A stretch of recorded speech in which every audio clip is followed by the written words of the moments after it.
People in the town of Montville have long been aware of the continuing existence of the state's Indians due to the efforts of the area's Mohegan tribe, who have had a museum in town since 1931.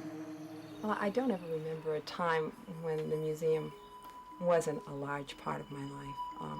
My Aunt Gladys was always the teacher, always being certain that we didn't forget our culture. Gladys Tantaquidgeon runs the museum alone since the death of her brother Harold in 1989. We are of the same group of Mohegan that Cooper wrote about in his Last of the Mohegans, only spelled differently down here. And the Mohegan, they were all of the Lenni Lenape or Delaware people, Northern Division.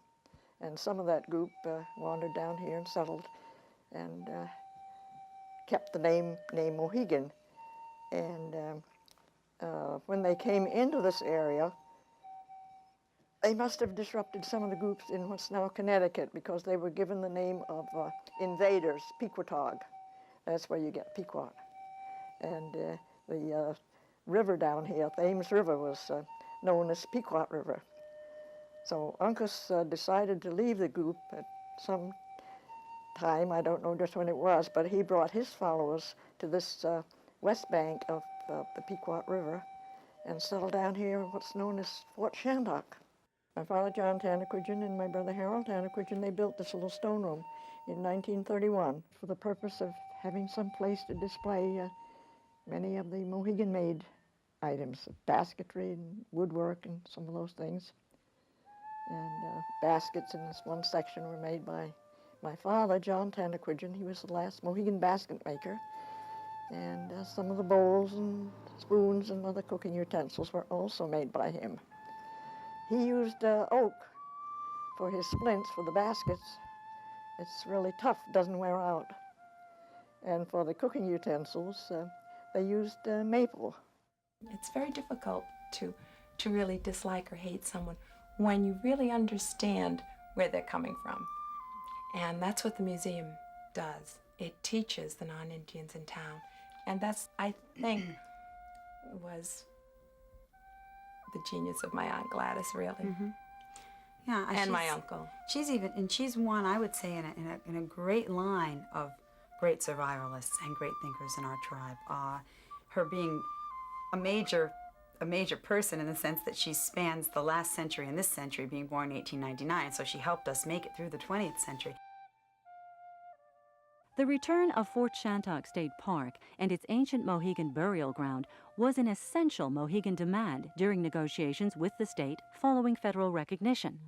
Today, the tribe's annual powwow at Fort Shantok continues the Mohegans' traditional wigwam, or Green Corn Festival, which was held from 1860 annually until 1936. It would have been 85 years ago that I would have remembered about. And through the winter months, the men and women would be busy making the baskets and doing all kinds of handwork, making items that they would have for sale. And this annual Green Corn Festival was homecoming for many of our Mohegan people and visitors from all over the country. So it was quite an occasion for them to come and meet some of our people and have a chance to have some good Mohegan-made succotash, the corn and beans. And the men would go clamming and get clams, and then they make their own clam chowder. And women, they made their own bread and cake and things like that. In 1993, Gladys was officially recognized as the Mohegan Tribal Medicine Woman. As the Mohegan Tribal Historian, let me welcome all of you to this historic occasion. Here today at Fort Shantok, the homeland of the Mohegan Indian Nation, we will officially install our Mohegan chiefs and medicine women. There have been fewer medicine women than chiefs. The office was held only by Emma Baker until her death in 1916, and thereafter to the present by medicine woman Dr. Gladys Tantaquidgeon, whom we will officially install today. Will the Council of Elders prepare to signal the processional? We now call upon the spirit of Emma Fielding Baker to receive the gifts due her as tribal medicine woman.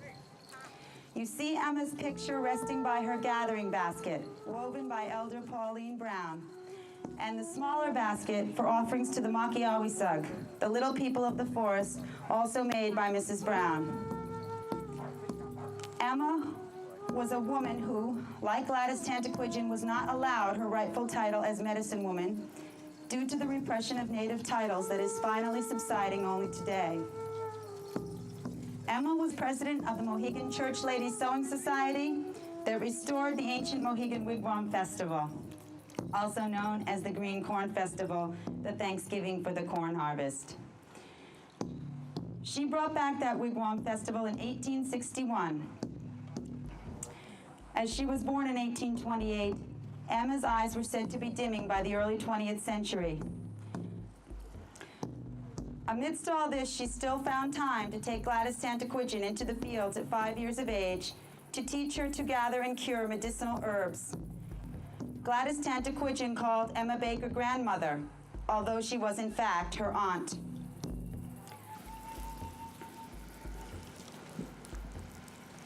Dr. Tantaquidgeon, this basket is symbolically passed from Emma Fielding Baker to you. With profound dedication and wisdom, you took the knowledge Emma imparted to you and expanded upon it by working in the 1930s with your colleague medicine man, Witapinoke Quay, Walks with Daylight of the Oklahoma Delaware.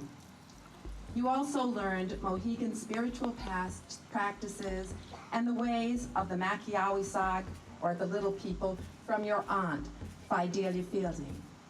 To preserve what you have been taught, you co-founded the Tantaquidgeon Indian Museum along with your brother Harold and father John in 1931.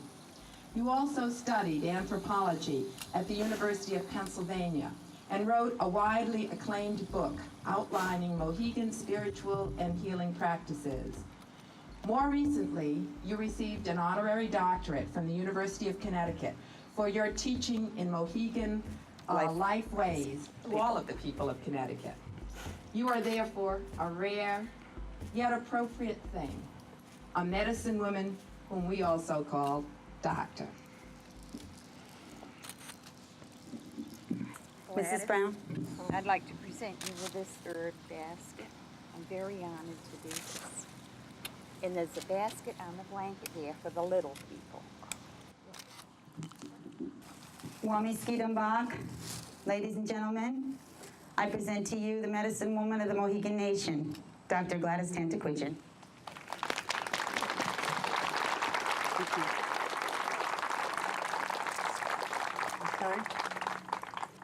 Greetings, everyone. I feel greatly honored. It's difficult to find words to express how I feel, but it is a great occasion for me, and particularly to know that so many of our younger Mohegan descendants are interested and following along with a few of the traditions that were passed down to us. And I think at the moment, perhaps I'm really the oldest of the Mohegan descendants. And thanks everyone very much.